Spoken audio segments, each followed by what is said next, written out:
So the final place where we are out of compliance is on our complaint procedure policy. This was also part of Deputy Director Saxton's March 14th letter.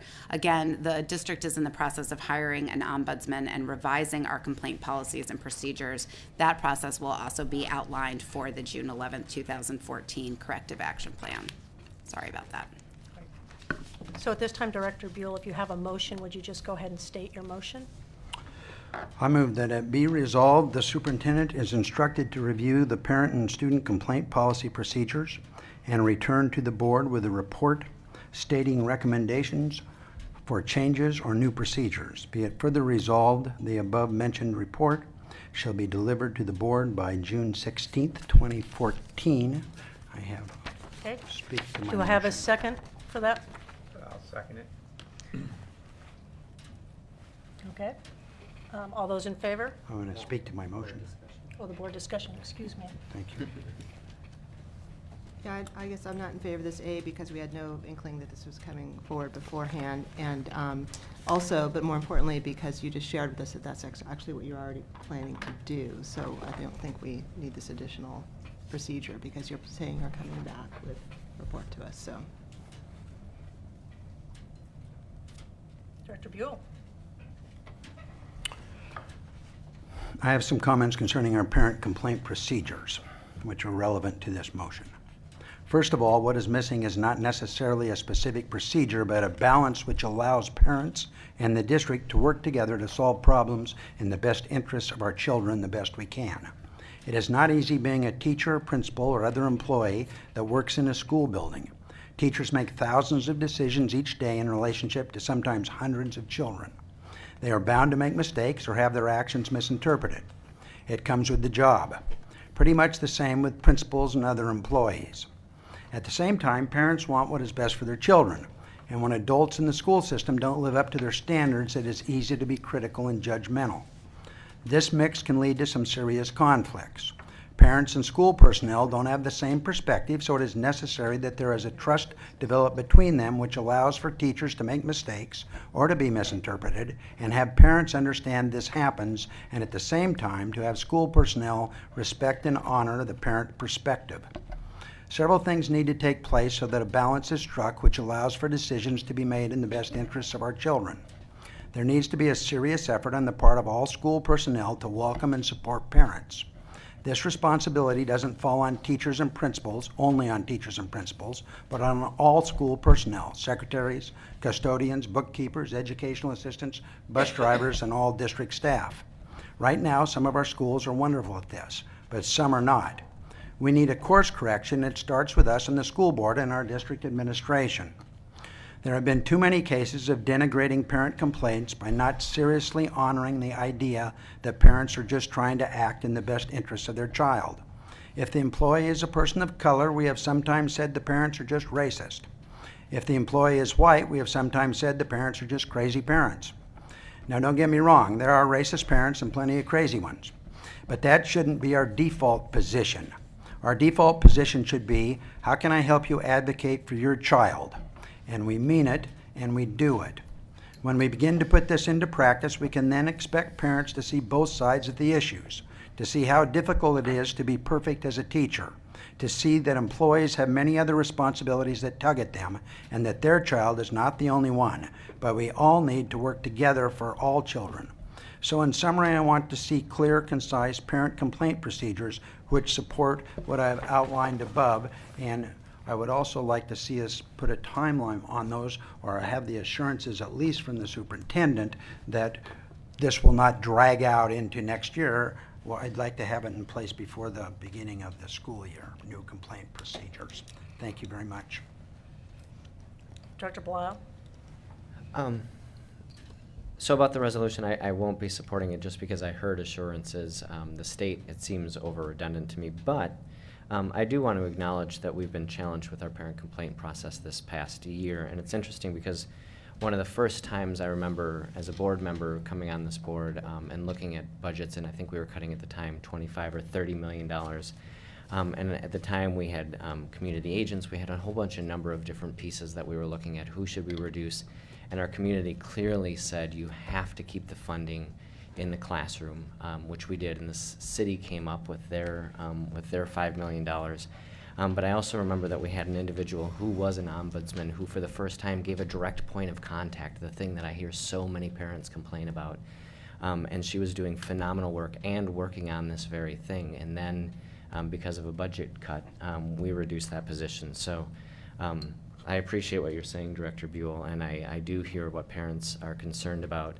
And I've appreciated us looking at a reinvestment budget that even before that complaint came out, we were looking at reinvesting in this position because it was a position that I heard board members saying was interested in. So I guess while I'm not supporting the resolution specifically, I appreciate the intent behind it, and also looking forward to following up to making sure that we can fix this. Well said. Thank you. Dr. Carter? Yeah, and for all the reasons that Director Belial said that he wasn't going to support it, I'm going to support it, just for the same reasons.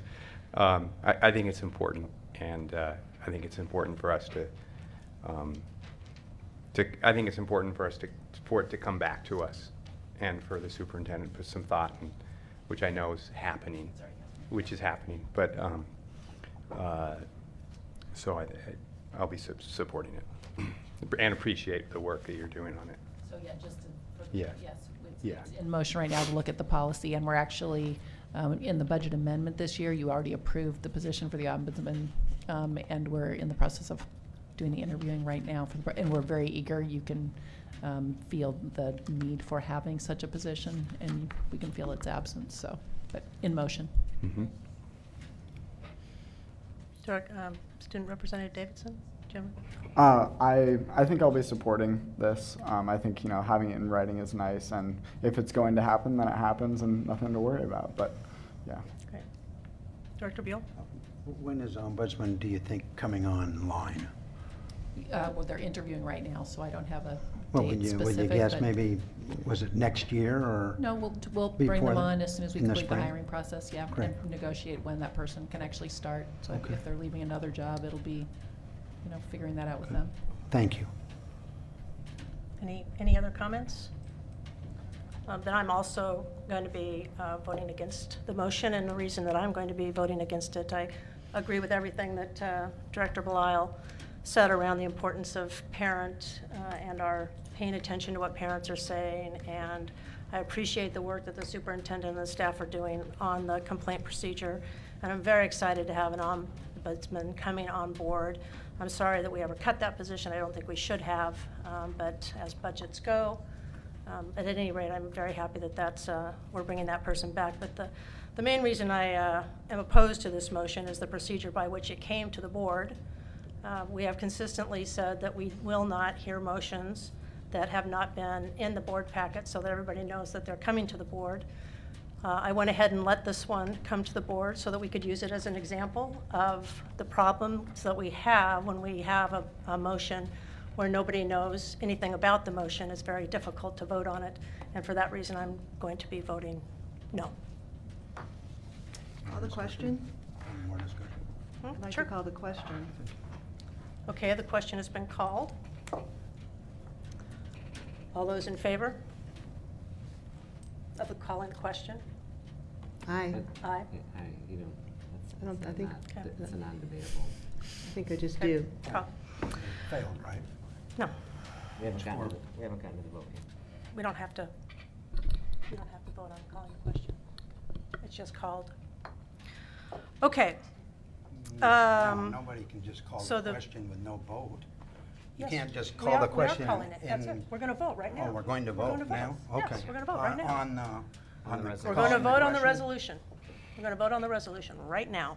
Okay? All those in favor of the resolution? Say aye. Yes? Aye. All those opposed? No? No. Abstentions? Motion's not carried. Then the motion is not carried. Okay. And you want to ask the Yeah. Do I get to vote on that? Well, I'm sorry. I was looking at you, Andrew, Oh, thinking. yeah, I was- I was waiting why for you you to were looking at me. abstain or Yeah, say yes. no. I'm sorry. I should have said. Student Yeah. Representative Davidson voting? Yes. Thank you. Thank you. Thank you for reminding me. Okay, now Point of onto the order. business agenda. Point of order. And what would that be? that you made a statement that was untrue, in that you said that we had decided that we had decided that no motion should come to the board unless they were presented ahead of time. But A, we've never decided that. B, it doesn't fit state law, it doesn't fit federal law, it doesn't fit Robert's Rules of Order, and it doesn't fit any of our policies. So it's just something you're making up, and you don't get to make things up even if you are the chairperson.